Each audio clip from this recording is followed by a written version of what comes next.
All right, everyone. This episode of Nothing Major is sponsored by Viore. I actually own Viore pre-doing this ad, and I would wear it to pick the kids up at school. I'd wear it to the gym. For me, Viore stuff is all about versatility and comfort. Yeah, and I've got their core short on right now. I pretty much live in those shorts. They're the most comfortable shorts that I have probably ever owned in my life. And, I've got a couple pairs pretty much that are in my rotation at all times. And, I can't wait to get those shorts on every day when I get up. Everyone where I live wears Viore, where you live too. I know. I'm about 200 yards from the shop right now, actually from my house. So I might actually walk down there later and see if I can get this in-store discount, but I might have to go online. It's trendy. It's trendy right now. If I go pick up the boys at school, the dads and the moms, they're all wearing Everybody's Viore. in it. So guys, use that 20% off. Viore.com/nothingmajor. Head there now. Up ahead on this Friday edition of Nothing Major is something we mentioned on Monday. World number 3, Alexander Zverev on the pod. Hope you guys enjoy. Let's get this started.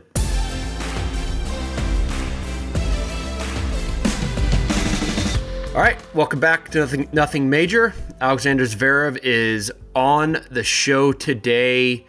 How did we get him on the pod? I feel like you can answer your own question there. Well, I guess I reached out to him, right? But any of us could have. I feel like you can answer that. Any of us could have reached out to him. I think what we do on the pod is we have a lot of great relationships. Obviously, it's being somewhat still current, somewhat relevant with the current guys on tour. So we're not reaching out to players every single week, but I think spacing him out and getting someone like world number 3 was a great get for us.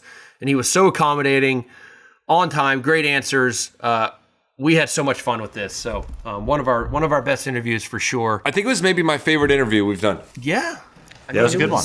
Really enjoyed it. Jack was playing pickleball in my home here in Dallas. He had a match or something. But anyways, it was good. It was really good. His answers were awesome. So let's get into it. Hope you guys enjoy. Okay, guys, welcome back to Nothing Major. We have a very special guest coming on the pod right now, none other than Alexander Zverev, joining Nothing Major from Toronto. And most importantly, Alex, we have to start with this. We're called Nothing Major. You're a fellow non-major winner. Yeah. To date, you're a fellow non-major winner. The best player in our minds who've not won a slam yet. And we're so excited that you're joining the pod. So really appreciate your time. And how's it going over there in Toronto? Thanks for making the time. Appreciate it. I mean, John asked me about you, so We'll get to that. We'll get to that. That's why you're here. To settle some beef here today. No, thanks for having me. Yeah, it's going good. I just got here last night, so still a bit jet lagged, still not very fresh, but happy to be back on tour playing again. Took a longer time off, which I usually don't do, but it was nice for me. I spent some time with the family. I spent some time on holidays as well, so. It was a good summer for me, even though I kind of lost first round Wimbledon, which is a disappointment. But I was never going to win Wimbledon anyways, so so it was okay for me. You're of course not used to losing first round at Grand Slams like the rest of us are. We think you'll be all right. Before we get into the meat and potatoes of this interview, we want to start with this. There's been some well documented beef between you in this podcast, specifically with Mr. Sam Querrey. Is that beef settled? And did it start because he left you out of the hottie bracket? That was his brainchild event. No, and he did not put you in the draw. I don't consider myself a Matteo Berrettini or Tommy Paul of the tour, so that's fine. No, there's 3 things that I think Sam Querrey hates more than anything else in life. Ooh. That's American tennis players that are not him. Okay. Anybody born in the 1990s, he's fine with the 1980s and fine with the 2000s. Fair. And me.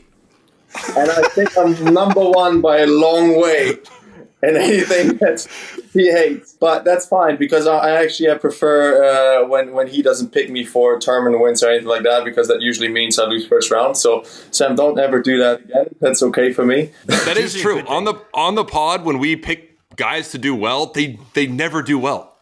They don't. Well, Like, no, you. ever. Whenever you pick someone who they don't do well. No, it's true. collective. It's Like, more of a everyone's sandbag. pretty It's bad. collective. We're all It's pretty collective. bad. Okay. But Well, we're all pretty well, then bad. how about that? Just pick Yannick Sinner or Carlos Alcaraz for the Okay. US Open. I Just pick promise those to two. not pick you to do well the rest of the year. Yes, thank you.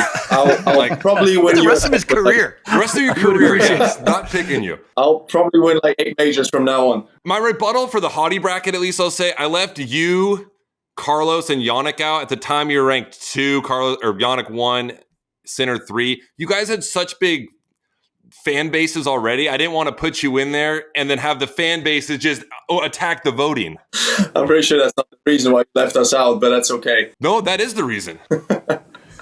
I'm fine with that. I forgive you. That's okay. All right. I feel like we're good though. We've No, we're good. we've been on the desk together now at the tournaments actually, like 4 listen, times. I actually love Sam, and he knows that I do, and I just give him a hard time whenever I see him. So that's fine. I don't have any issues with any of you guys. The hard time you gave him at Indian Wells, he texted us. He's like, I had this interaction with Zverev, and like, I really think he doesn't like me. So you're doing a great job.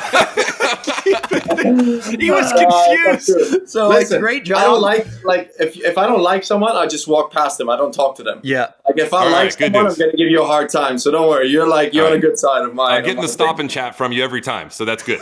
Yeah, exactly. Well, we did some quick research with your career record against this podcast. It's very good, Alex. Well, the only one I have a lost record against is Jack. No, 2-2. 2-2? Yeah, you're 2-2.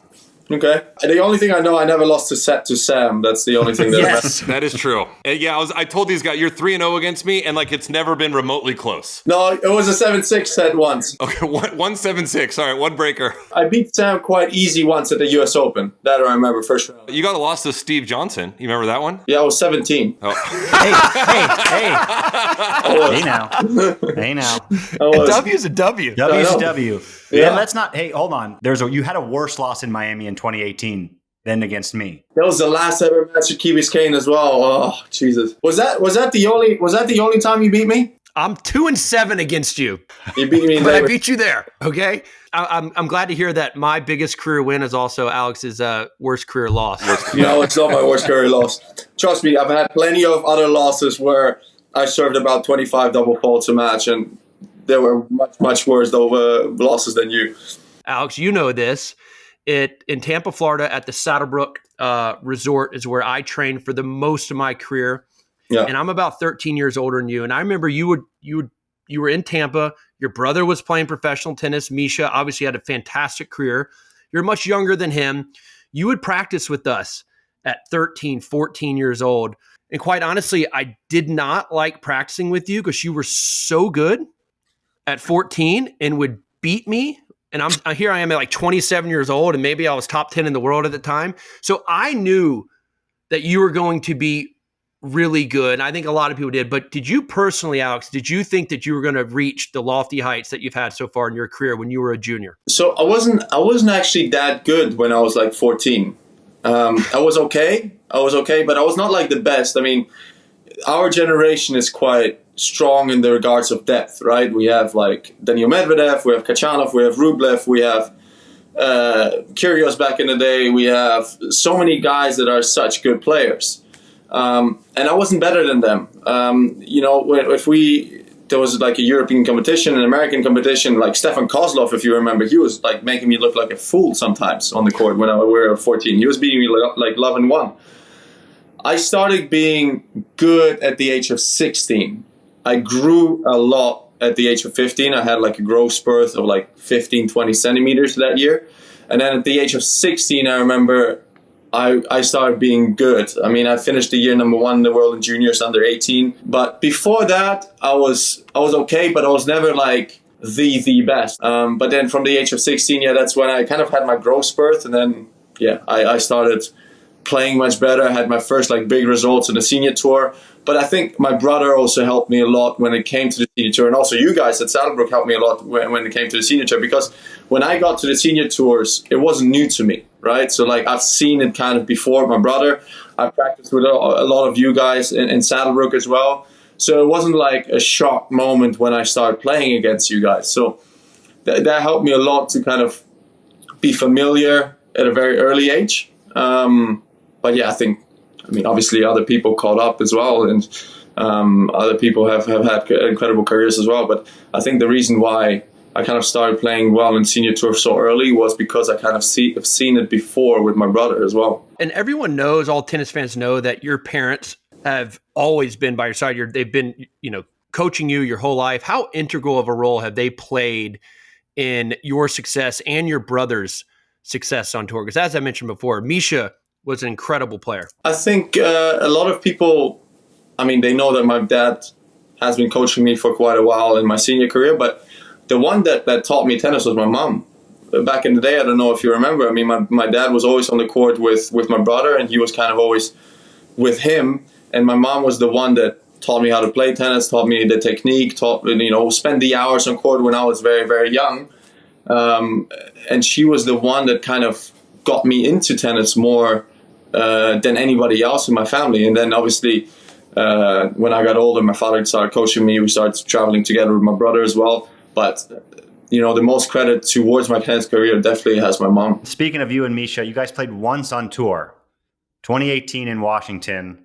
Where were your parents sitting? Who were they rooting for? Did you feel bad taking down your big brother in that moment? Well, we actually played one more time in Houston, but we played in qualies in 2014. I remember that. No way. In 2014. What a treat for the fans to watch. Yeah, 2014. And actually, not a lot of people know that, but he knows that. We played a very long 3-set match. We played for like 3 hours. And then it was like 3-2 in the third set. I think I was up 3-2 in the third set with a break. And I felt so bad to beat him that I pulled out. I pulled out. I couldn't beat him. I just couldn't do it.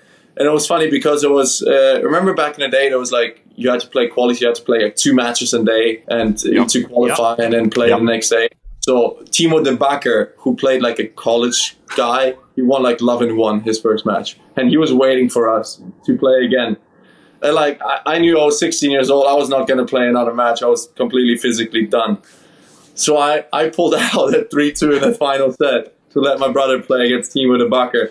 And my brother actually, I think he went 3 sets with Timo de Bakker and then like lost love in the third because he was completely dead from our match. So that was the first time that we played. But then the second time was 2018. I think I was number 3 in the world already. And in 2017, the year before, I won Washington and I won Montreal. So I had a lot of points to defend. I'm not sure, but like he had set point in the second set and I served to his backhand, and his backhand, is money. He returned that serve outside of the doubles alley with the middle. So I'm not sure if it was on purpose or not. I don't want to say anything, but I think he knew that I had a lot of points to defend. Obviously, you were so young then, and I mentioned before, like we have a lot of history together. We used to practice, not all the time, at Saddlebrook. Alex, you remember we used to practice at my friend's house. Yeah. And after practice was over, they'd ask me, like, John, like how good is he going to be? And I said, I think he's going to be really good, top 5 for sure. They always text me to this day, and they remember the fact that you drove up 20 minutes to practice with me. That wouldn't be the case now. Yeah, you're going to him now. I would still do that. I appreciate that. I'm a very easygoing guy. I would still do that. You're currently sitting at number 3, and you're number 4 in the race. For mere mortals, that's a very, very good year. We all know you made the finals of Australia. You won Munich. But how would you assess your year so far to date? Terrible year.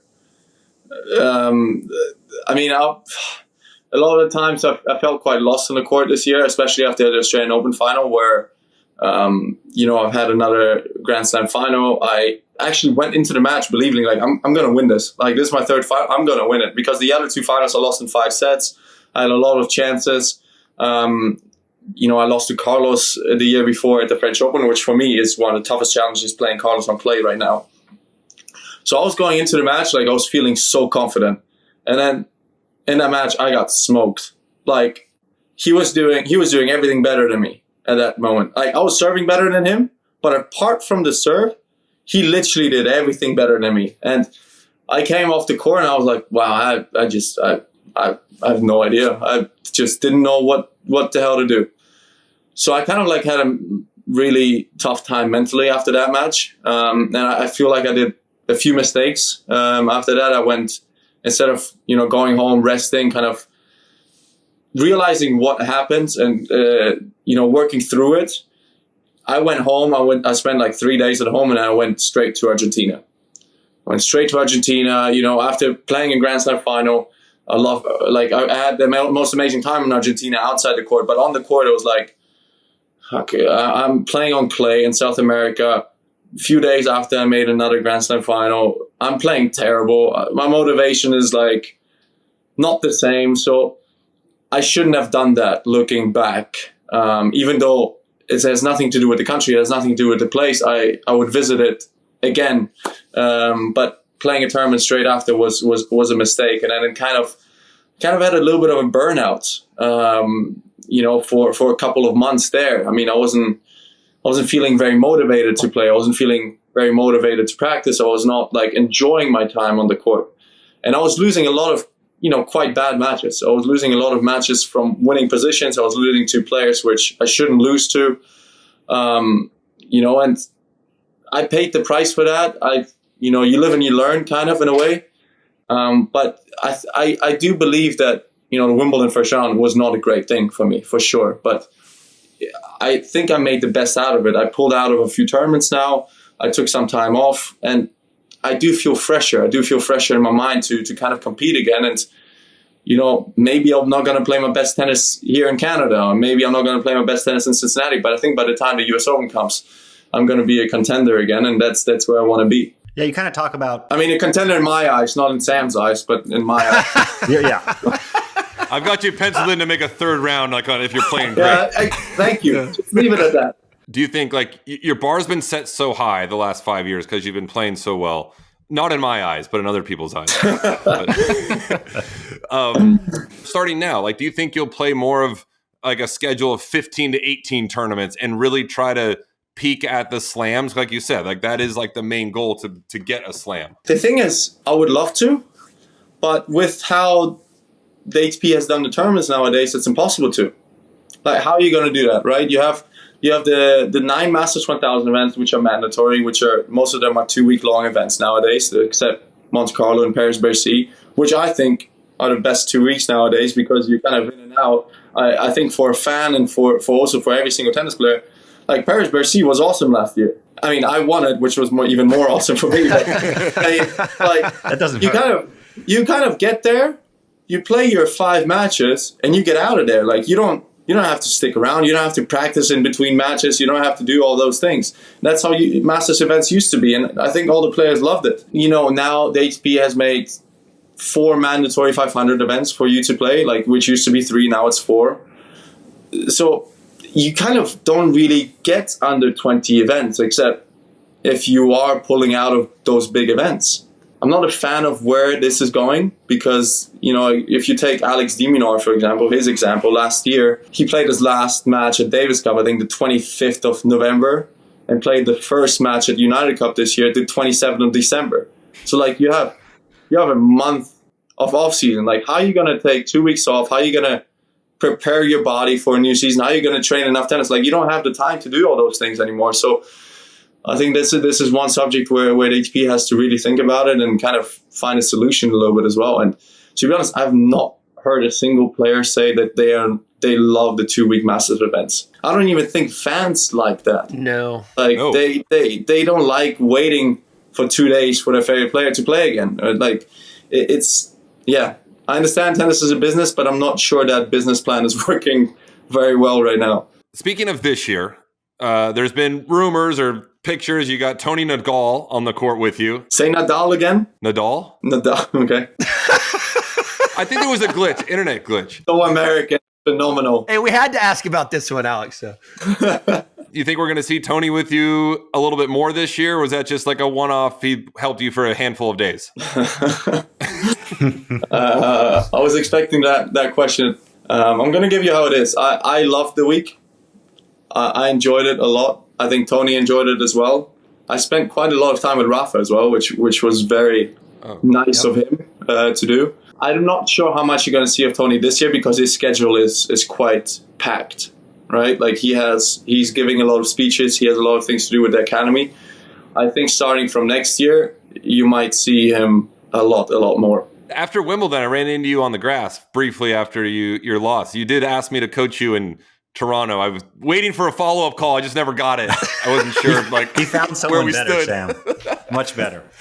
I was willing to go to Toronto. Listen. My goal is to win a slam. You or Toni Nadal, who do you think might have a bit more experience than that? Yeah, good point. I'll send you my resume Not later in the much year, of a just counter in for case. Sam on that one. You did I have beat no my counter. brother in the 4th round of the U.S. Open, so I remember he smoked John in the 3rd round. He beat me in the 3rd round on Ash, and then you beat him on Ash. So Yeah. your brother was nasty. I hated playing him. He had unbelievable volleys. What happened to your volleys, Alex? Well, listen, he had unbelievable volleys because he couldn't play from the baseline. I kind of, His volleys were so good. but it was funny because I think 2017 or 2018, it was like a year where you played the Zverev brothers like 10 times. Like you couldn't get a break from us at all. Like, and I think the record was like 9-1, something like that for us. Yeah. If you had to have one of the big three, Roger, Rafa, Novak, assume Novak's got free time, travel and coach you for a year, which one are you picking? Wait, hold on, I'm cramping. Wait, sorry. No, you're good. Dang. He's probably like practices That's good. harder than Wait, like that's we going to did. be a good social clip right there. I wonder when he's coming back. He's going down the street like Gasquet to get a new laptop. Getting some water. There he is. Sorry. I'm Yeah, back. drink some water, dude. What was the question? Of the big three, in this hypothetical scenario, Novak is retired. Which one of the big three you think would make the best coach for you? Before spending the week with Rafa and Toni in Mallorca, I would have said probably Novak. I'm cramping again. Jesus. You think it's the leg? Where's he? I can't tell if he's cramping in his like pec or his legs. It looked like his shoulder. Oh, I've never.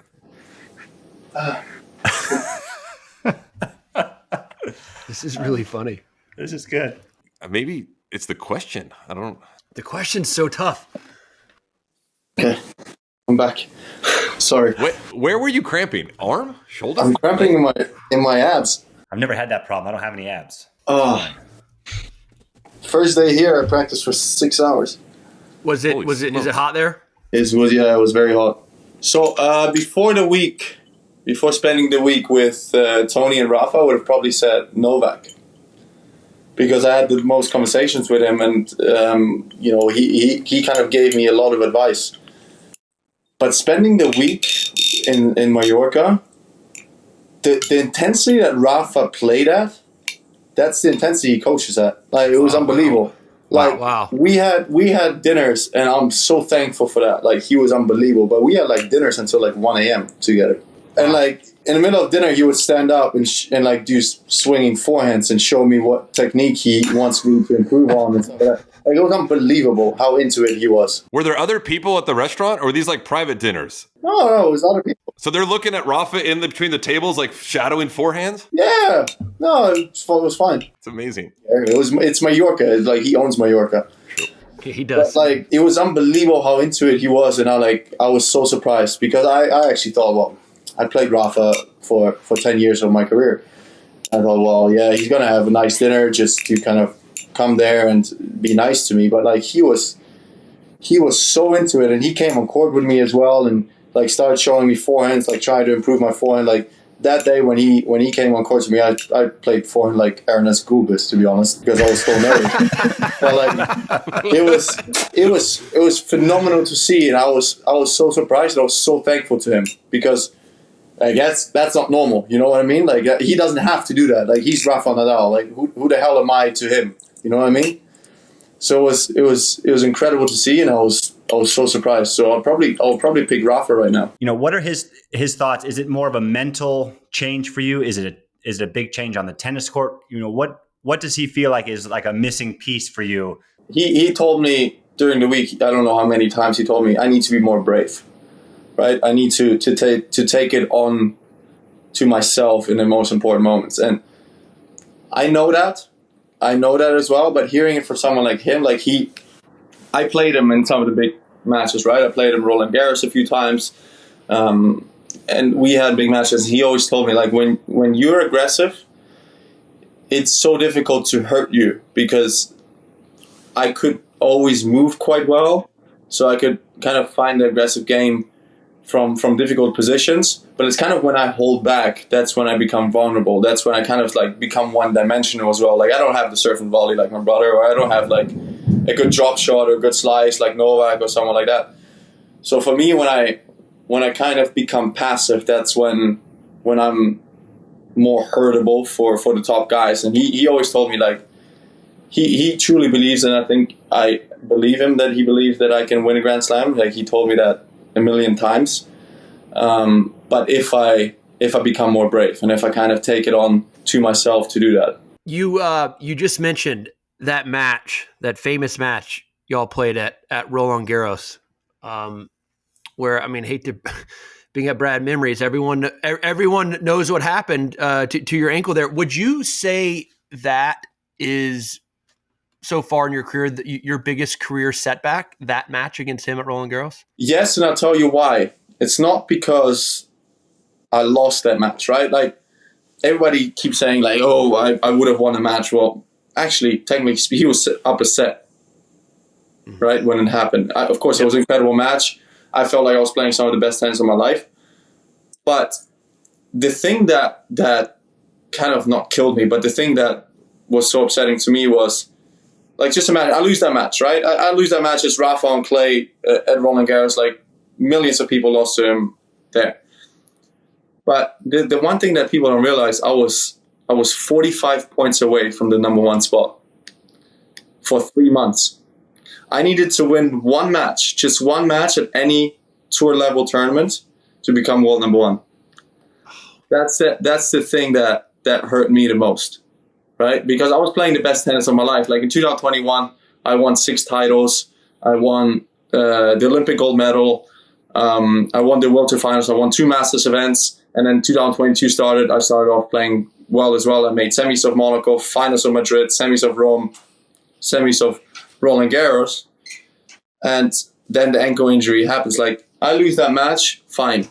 But I go to Halle and I make quarters of Halle. I'm world number one.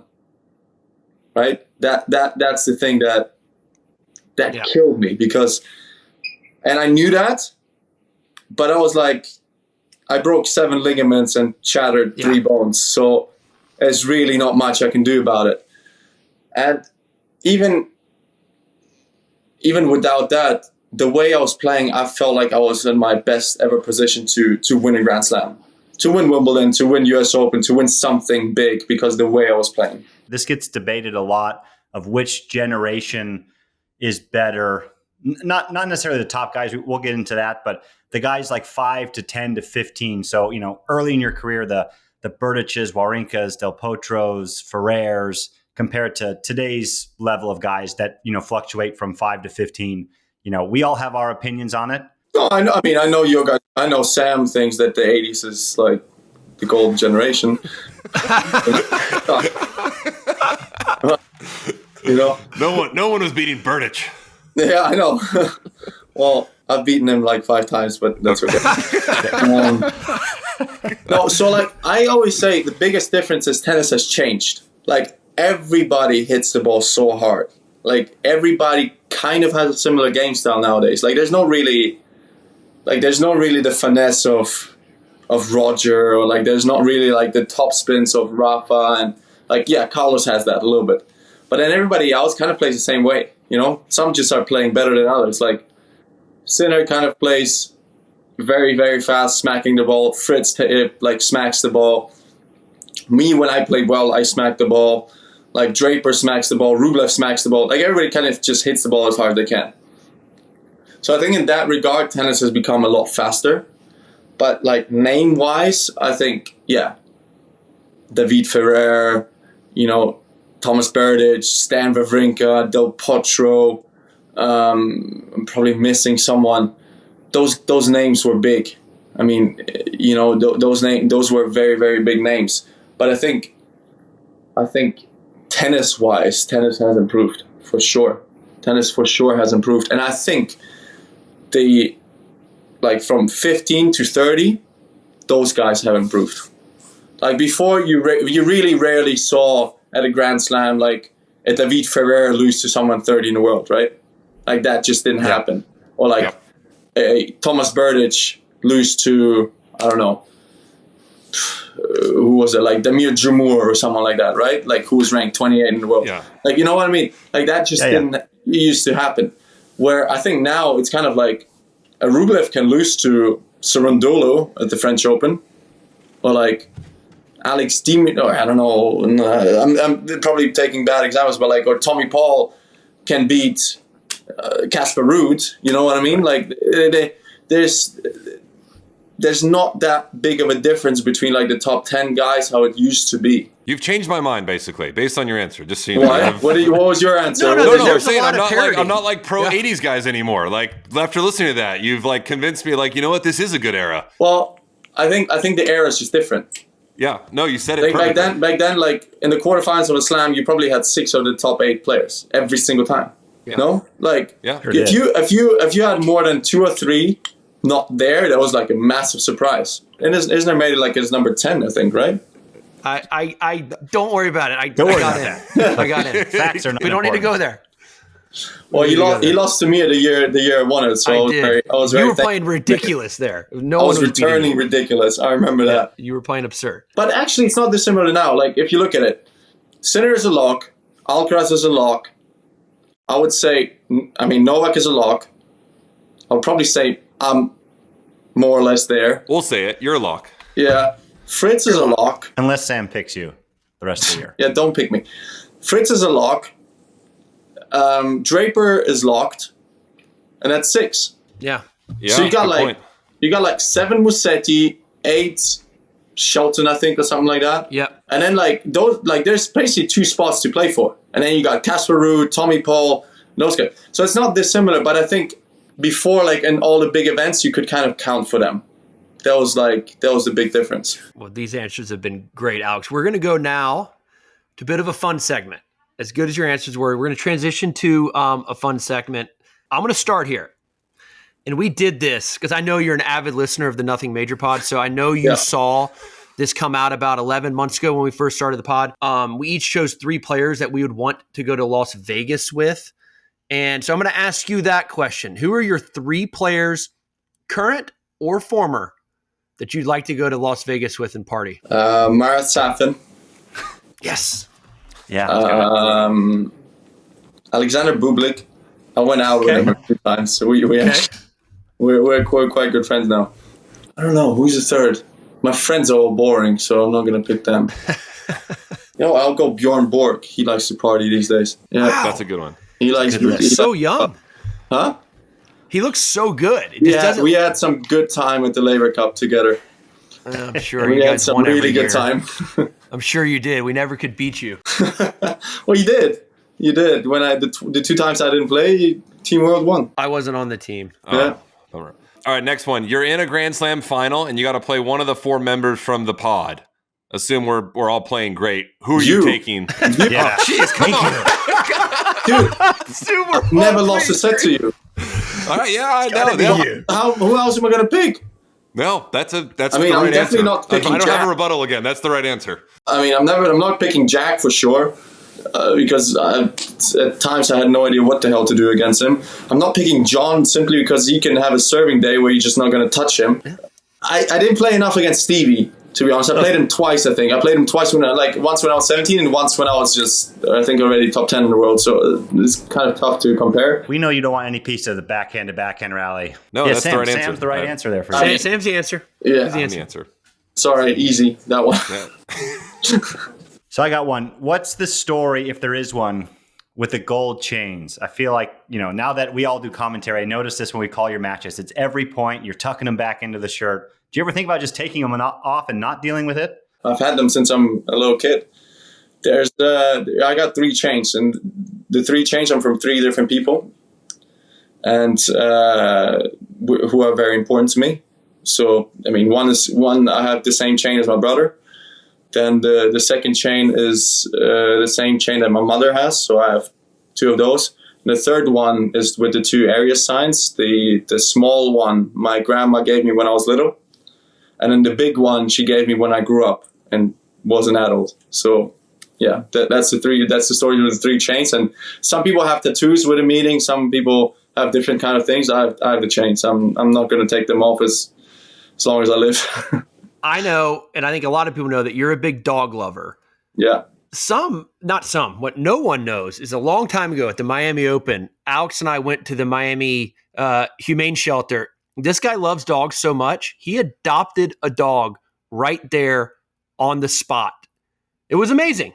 It was absolutely amazing because he was living in Tampa at the time. So it wasn't like, we were in Miami.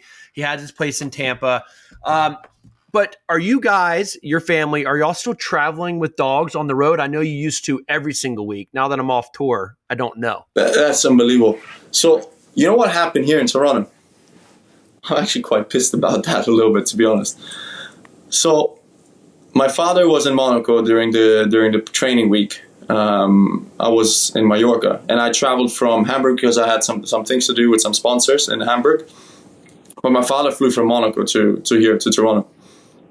So the older dog, I think, he's already old. Lovic. Yeah, Lovic. He's dad's dog.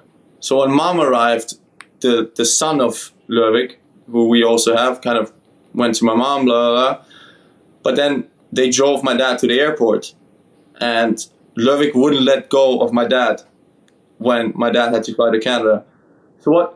So guess what he did? He just brought him with him to Canada. So now he has a dog with him every single practice that we go to. Like, sits on his lap. Yeah. So Lovic sits on his lap while I'm training, and he's not really like kind of coaching me because he's busy with the dog, and the dog is hot, so he has to give him water, and he's like giving him ice towels and stuff like that during training. I'm like, how the hell did you do that? Like, the dogs were supposed to come to Cincinnati with my mom. Just leave them there. Like, no, he wouldn't let go of me. I had to take him with me. Alex, I don't want to ask you your like best or favorite match of all time. Do you have like the worst match of all time? Like, where you just remember you played awful? Yeah, I think any match this year, probably. Oh, all right. Guys for the race. He played so bad this year. Yeah, there's a few matches that come to mind. Like, I don't know if you guys remember, but I had like a period of time where I just couldn't put a second serve in the court. Yeah. Like, for like a year and a half, I was serving like 20-something double faults a match.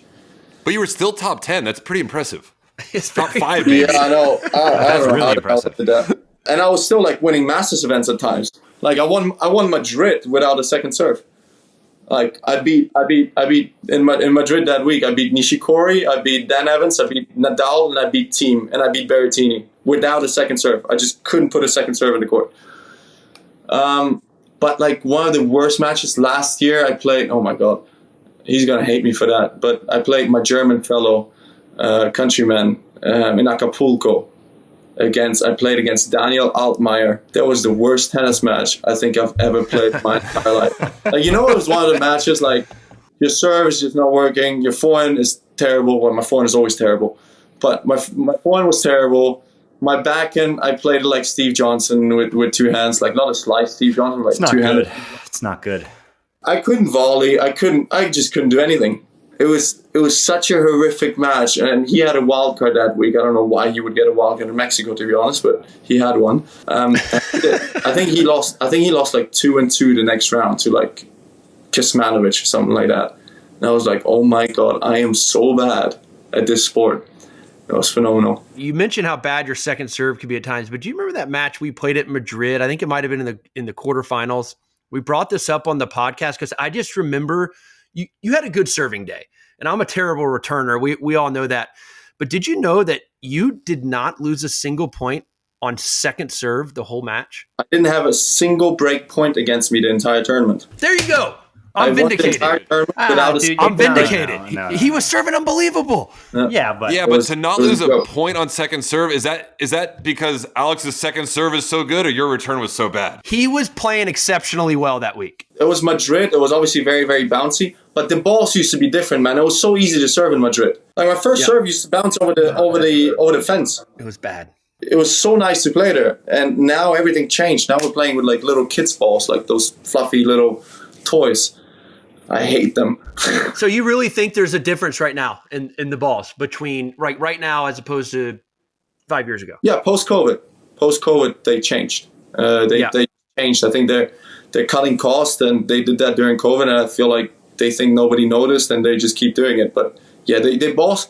It's not like it's not even the fur. The balls have no air inside them. Like there's no pressure in the balls. So like you hit the ball, and it's kind of like, it's like kids' balls, like the red and yellow ones, and those. Yeah. That's what they feel like. It's unbelievable. All right, so who is the most annoying person to play against for you? Somebody you struggle with, that just doesn't make any sense. For me, the most obvious answer is Daniil Medvedev. I mean, I lost to him like 78 times. To be honest. even now, like I'm ranked 3 in the world, and he's ranked, 14. And I still lose to him in Halle. He turns into prime Novak Djokovic every time he plays against me, and I'm like, I don't even play that bad. Like, why am I losing? But like outside of the like somebody random, he's got a winning record against. He's not like us, Stevie. No, I'll tell you. 0-7 against Jeremy Shardy.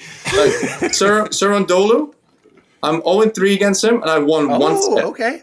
I won one set against him in 3 matches. All on clay? All on clay. Twice in Madrid, though. I have 3 losses in Madrid in my entire career, and 2 of them came against him.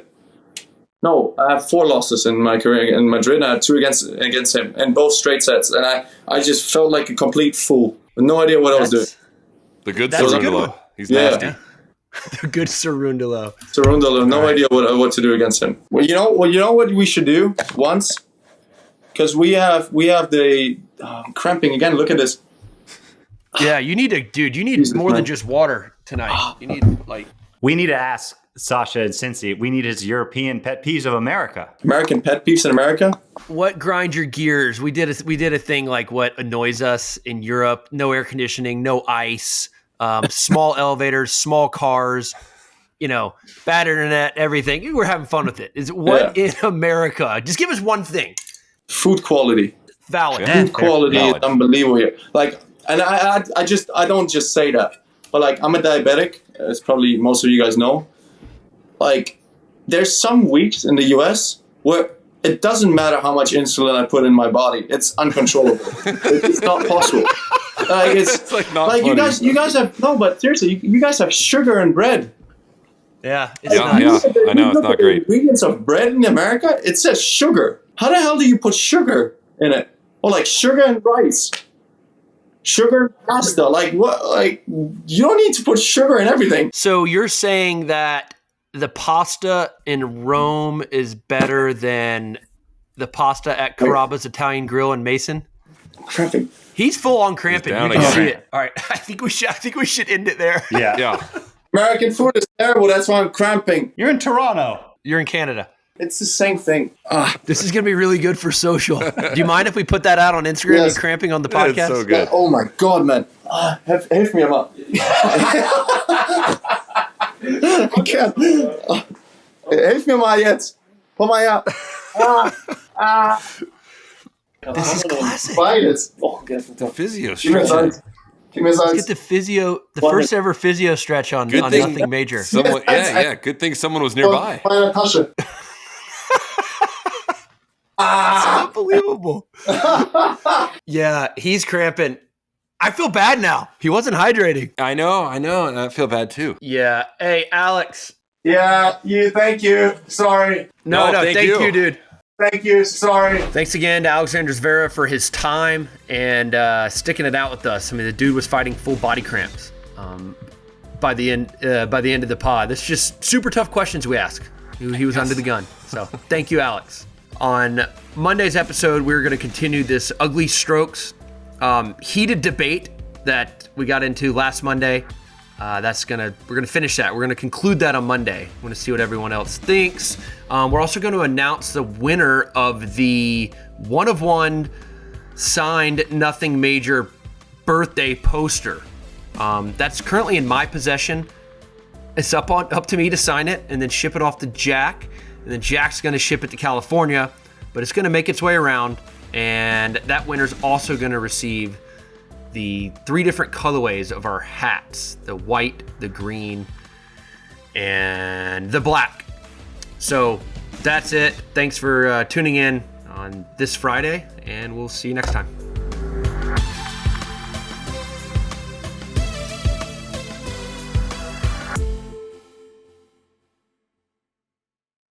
All right, everyone. This episode of Nothing Major is sponsored by Viore. I actually own Viore pre-doing this ad, and I would wear it to pick the kids up at school. I'd wear it to the gym. For me, Viore stuff is all about versatility and comfort. Yeah, and I've got their core short on right now. I pretty much live in those shorts. They're the most comfortable shorts that I have probably ever owned in my life. And, I've got a couple pairs pretty much that are in my rotation at all times. And, I can't wait to get those shorts on every day when I get up. Everyone where I live wears Viore, where you live too. I know. I'm about 200 yards from the shop right now, actually from my house. So I might actually walk down there later and see if I can get this in-store discount, but I might have to go online. It's trendy. It's trendy right now. If I go pick up the boys at school, the dads and the moms, they're all wearing Everybody's Viore. in it. So, guys, use that 20% off. Viore.com/nothingmajor. Head there now.